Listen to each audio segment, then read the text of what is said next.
Hello everyone, it's Jamal Thomas. Welcome to the Progressive Soapbox. So I hope everyone can hear me okay. Let me check my volume before I start. Like I said, I have a large show tonight, or a long day today. So I love politics. And before I get started, by the way, 2:30 p.m. Jimmy Dore is going to be here. Tomorrow at 5 p.m. Abby Martin is going to be here. Yes. I'm loving that. Both of them said yes. And so I'm immensely appreciative that both of them said yes. They're going to be here on the Soapbox. I have a really good interview with Dore coming up. Man, I love good interview with Dore coming up. I had prepared for it yesterday, and so I was ready then, but I have one now. I love politics. And again, before I get started, if you enjoyed this content, if you dig what I'm putting down, please feel free to share, like, subscribe. And of course, you can support through Patreon or Super Chat while I'm doing the show. I love politics. And in loving politics, I don't get enough of it in the United States. It's like if I'm slurping up the politics of the United States. It's kind of like Superman inhaling, all the fog or something like that. A bunch of smoke. Dark smoke.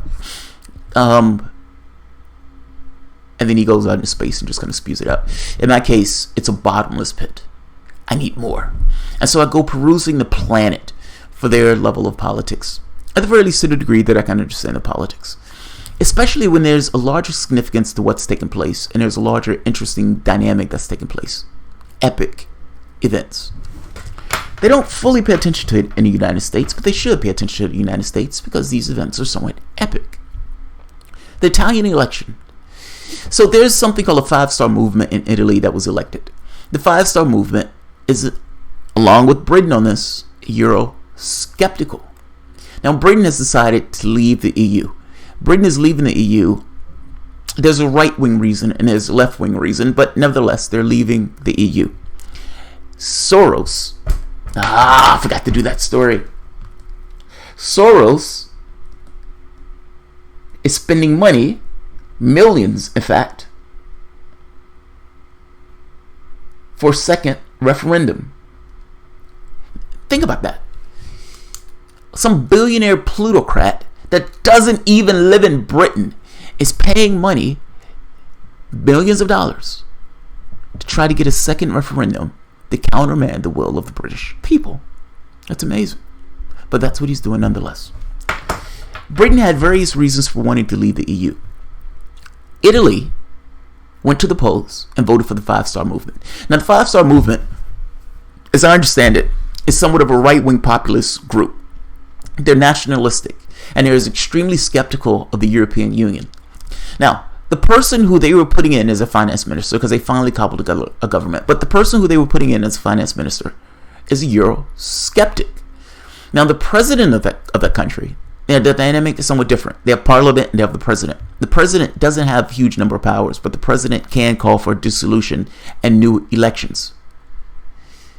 The president can also call for a new minister and appoint certain people. They're Euro-skeptics. The person who they put in as finance minister was also a Euro-skeptic. The president in Italy comes back and says no and appoints a particular person. Now, this is interesting. The reason, in fact, let me read the article first and let's talk about it after, because this is fucking fascinating politics. All right, I'm going to read this to give a basic background understanding of what's taking place in Italy. In fact, I need to get this part.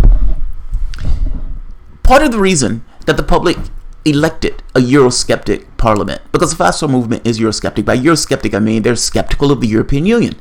In the same way that Britain decided to vote to leave the European Union, the powers, or the people, elected a group that is nationalistic and that is somewhat skeptical of the European Union. I would say it goes beyond skepticism of the European Union, but it is. Now, the reason is for various reasons. A, they're using the euro, which means they don't have control of their own finances. That's somewhat of a problem in and of itself because it traps people in this kind of debt cycle. They can't spend more in order to get themselves out, meaning you end up with a situation of constant austerity. And to be honest, they're sick of their system being ruled by Brussels. I mean, ultimately, you have this thing of bureaucratic, unelected bureaucrats making rules and regulations for people all throughout Europe, in all of these different nations. These nations with their own concerns, with their own thoughts, problems, etc., etc. They feel that they are somewhat detached. That if they're in a country, that they're in a nation state, they want to be able to make the laws for their own nation state. They don't like it. Now, you may call them racist and all this other stuff, fair enough. But the overwhelming population that put those people in office weren't necessarily racist. They were, however, Euro-skeptical. The president says no to this finance minister because the president believes, and his statement had to do with, and I'm going to read it, but it was more along the lines of, we are in association with the European Union, and we don't want our markets, and we don't want markets in general, to be adversely affected by the choice who you put into that spot. Now, understand what he's saying here. He's saying that Brussels, to some degree, Germany, Angela Merkel, all those guys, need to have a certain amount of influence in the government itself, which is part of the reason and part of his use. I'm not doing this well, so I'm going to read his own statement. But what it boiled down to is markets, financial markets, Brussels, Germany, all of these outside influencers will be adversely affected by this particular finance minister. And we don't want to do anything that would jeopardize the euro, that would jeopardize our relations with those countries.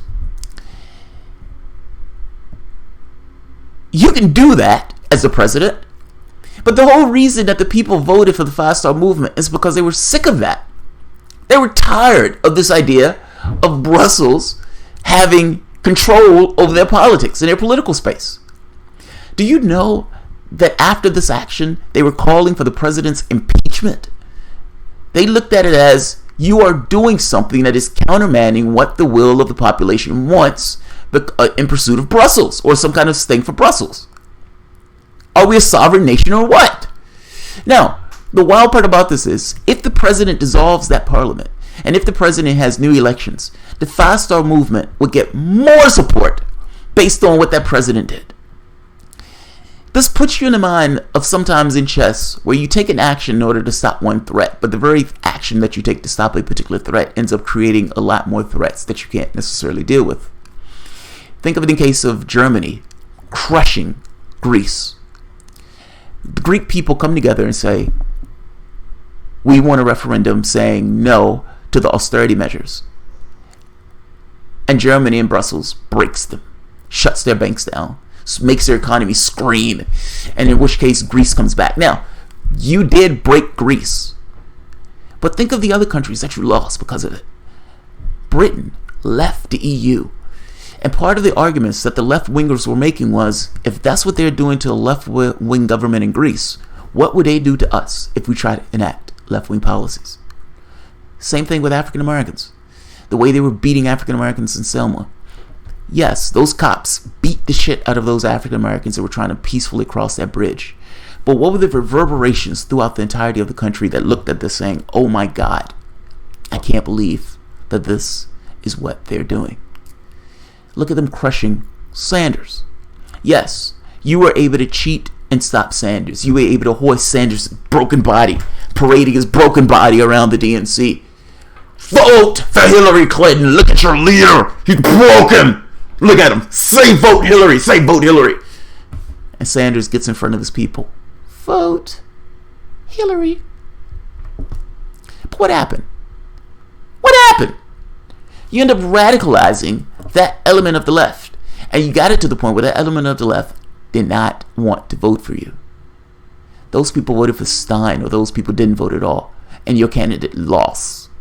Your candidate lost. Well, the president doing that, trying to protect the interests of Brussels, may have actually adversely hurt the interests of Brussels.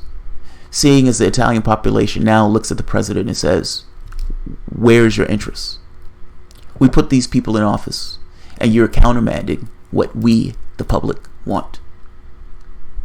And trying to tamp down this idea of Euroscepticism, he may have actually inflamed it. If Italy leaves the European Union, oh my God. If Italy leaves the European Union, oh my God. This is the story. And I know that's a lot of headway to explain what's taking place. But I don't know if the American audience pays attention to to foreign media in the way that I do, so I wanted to give a spiel. Let me read the article. Italian president facing impeachment calls after rejecting Eurosceptic finance minister. Italy has been plunged deeper into political turmoil after its president vetoed the appointment of a Eurosceptic finance minister, forcing the country's populist prime minister in waiting to abandon attempts to form a government. Sergio Mattarella, who was installed as president by a previous pro-EU government, has faced calls for his impeachment after he refused to accept a finance minister. Understand what's being said. The president, who was installed by a previous pro-EU government. Well, you don't have a pro-EU government now. That president is essentially going against the will of the population. Understand what's taking place. Has faced calls for his impeachment after he refused to accept a minister who called Italy's entry into the Eurozone a historic mistake. On Monday, the president appointed a former International Monetary Fund economist as interim prime minister in a bid to restore political order and end an 11-week deadlock after inclusive national elections. Think about what's being said here. The population of Italy chooses a populist party, a Eurosceptical populist party. That populist party tries to form a government and tries to appoint a finance minister who called the Eurozone a mistake. I actually agree that the Eurozone is somewhat of a mistake. You don't have control of your own currency. So, calls it a mistake. The president, who was appointed by a pro-EU government, gets rid of him, scuttles that, says, no, we don't want to do that. The population is clearly in a particular disposition, and this president was put in a prior administration, and this president is preventing what the public itself has been pushing for. This is amazing. Now, it's not that these people are racist and everything else. There's certain economic woes that are in Italy that's propagating this stuff. And if we're being honest, this isn't helping. You're rejecting the will of the people. What do you think those people are going to do? And what do you think those people are going to take this as? And do you think those people are going to say, okay, the pro-Euro guy said no, so that's the end of it? Or do you think they're going to be even more resilient in what they're trying to do from the standpoint of a nationalistic standpoint? This is amazing. Let's keep going. This is big time politics. His rejection of 81-year-old Paolo Savona as finance minister had earlier forwarded a bid by the populist Five Star Movement, the country's largest party, to form a government with far-right partners, the League. The move provoked outrage from the two parties who claimed the president had betrayed the state and raised the likelihood of new elections in a country that has been without a government since the vote on March 4th, when no party secured a parliamentary majority. We were a few steps away from forming a government, and we were stopped because in our cabinet there was a minister who criticized the EU, says Five-Star leader Luigi Di Maio. I want this institutional crisis to be taken to Parliament, and the president tried, he told state broadcasters RAI. Mr. Maio said charges should be brought under Article 90 of the Constitution, which allowed members of Parliament to vote on whether or not the president committed high treason. This is where they are. This is epic. If a majority voted in favor, the Constitutional Court would then be called to decide whether to impeach. President Mattarella, who as head of state is supposed to be politically neutral, said he had approved of all proposed cabinet ministers except Mr. Savona. In a sombre televised speech in Rome, he said the economy ministry always constitute an immediate message of trust or alarm for finance markets, and as such, he could not accept a minister who may inevitably provoke Italy's exit from the euro. What if that's what Italy wanted to do, though? If the Italian population voted on it and said, we want to leave the euro, it is what it is. Are you a nation state or not? Do you have self-determination as Italy or not? And the fact that he's not even willing to put the person in office that the public wanted and public voted for is a problem. That's a problem. Fact is, based on polling, if they call an election today, the government that they will get into place will be more Eurosceptic, not less. And you can make an argument that to some degree that's powered by the president's choice here, or decision here. The uncertainty over our position has alarmed investors and savers both in Italy and abroad, he said.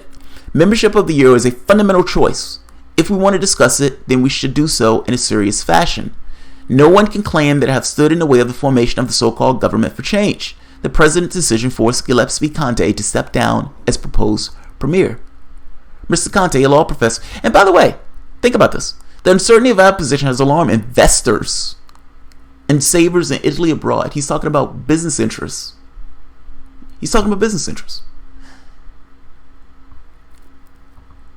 You're creating a monster. The public is looking at this. And the reason why the public voted this group in is because this public believed that its politics was overly dominated by Europe. Your action to this is essentially telling the public that they were right. You're telling the public they were right. It's not that I love this government. I'm also amazed by the politics that's taking place. Right here. Mainstream center-left and center-right parties were seen losing further ground in the face of voter anger over the sluggish economy. If we're not free to decide, better to go back to vote, Mr. Salvini told the rally of League supporters on Sunday. He added, if there is not the okay from Berlin, Paris, or Brussels in Italy, a government cannot be formed. It's a folly. And I asked the Italian people to stay close to us because I want to bring democracy back to this country. Listen to his rhetoric. That's the rhetoric that got him elected. That's the rhetoric that says, if we're not able, that's amazing. Think about what he's saying. If there's not an okay from Berlin, Paris, or Brussels in Italy, a government cannot be formed. And the president, who was essentially appointed by a prior EU government, pro-EU government, has just told them they were right. If they call for new elections, they're going to run on that. That's going to be their message. By essentially not allowing them to form their government, you have told them they're right. You've created a monster. That's what this boils down to. I keep telling people they create their monsters. They've created a monster. Now, if Italy, if the new governmental body, if they call for new elections or something to that effect, and they get a more strident anti-EU government, and Italy holds a referendum and decides to leave the EU, what does that mean for the European Union? And can the European Union persist when you have countries leaving it in this way? And I would make the argument to some degree that the euro, this idea of the euro, the way that these countries don't have access to their own currency, meaning they don't control their own monetary policy, that's somewhat of a drag on those countries. Until that's fixed, and looking at what they did to Greece, Britain may not be the only country to leave.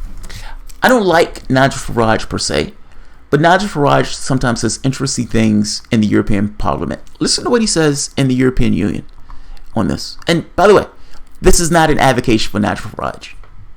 Do not misunderstand me. But just because I don't like somebody doesn't necessarily mean that everything that they say is wrong. And he is affable, even though I don't necessarily like his political policies. But let's take a look at what he's saying in the European Union to these guys, because what he's saying here may be right. Well, it must be very good news for the European Commission that the Brexit hole is nowhere near as bad as you thought it was going to be. The 40 billion that Mrs May has agreed to pay over the course of the next few years must help. And of course, as we speak, she's desperately scrambling to get us back into a whole series of EU programmes in your next budgetary period. And no doubt we'll pay more for that. And perhaps what's even better news, Commissioner, is that the Prime Minister now wants a 2-year extension of the transition phase. So I can only assume that if that effectively means full membership for a further 2 years, that 40 billion would now become 60 billion. And I would like your confirmation that extended transition will mean a bigger bill. But perhaps the reality, of course, is that Brexit is not the biggest problem that the European Union now faces. Italy, of course, has been mentioned, and they are net contributors to this budget. They pay in about 4 billion euros every single year. And there are signs that in Italy, voters are tiring of paying that money. They question what the euro has done to their economy. They feel they're a victim of the European Union's immigration policies. And as a result of all this, they voted in a new government, only to find that bullying, hectoring from the European Commission has been listened to by the Italian president. And in the last 48 hours, their democracy has been traduced. In the past, you managed to bully the Danes, you bullied the Irish, you bullied the Greeks into submission. I suspect with Italy today, you've now bitten off more than you can chew. Bring on more elections and bigger Eurosceptic victories. He's right. He's right. He's utterly right. One last point, because this video is going long. Immigration. Look, just because people want control of their borders doesn't mean those people are racist. Let's be honest. Oftentimes, the argument that people use against people who want control of their borders is those people are racist. It's not always true. Why is immigration an issue in Europe in the first place? Ask that question. Why? Why is immigration an issue in the first place? We smashed the country to bits, Iraq. And in smashing that country to bits, you had people flow from Iraq into all various countries as refugees all across the Middle East. Part of the chaos that's been sowed in the Middle East started with us smashing that country into bits. And smashing that country into bits, paying terrorists for the Syrian government, in the Syrian war, trying to essentially reshape the Middle East into something that we want. Refugees fled from that country into Europe, into those countries into Europe. And all of those refugees fleeing into Europe, Europe was incapable of dealing with those issues. And what you ended up with was a backlash in those populations that trended towards the right. You had a right-wing populist backlash who was able to make hay of the fact that those people were fleeing into those countries. Into the countries. I assume Italy is one of those countries. In the European Union, they don't necessarily have control of their borders. It's free movement. Free movement is one of the things that's associated with being part of the European Union. Meaning that if you have people coming into the countries, those people can go to pretty much any countries that they want. They can't control their borders. Some of the biggest issue had to do with like Hungary and some of these other countries dealing with immigration coming inside the country. What Farage is saying here is right. There are certain problems with the European Union. It's not that togetherness is a bad thing.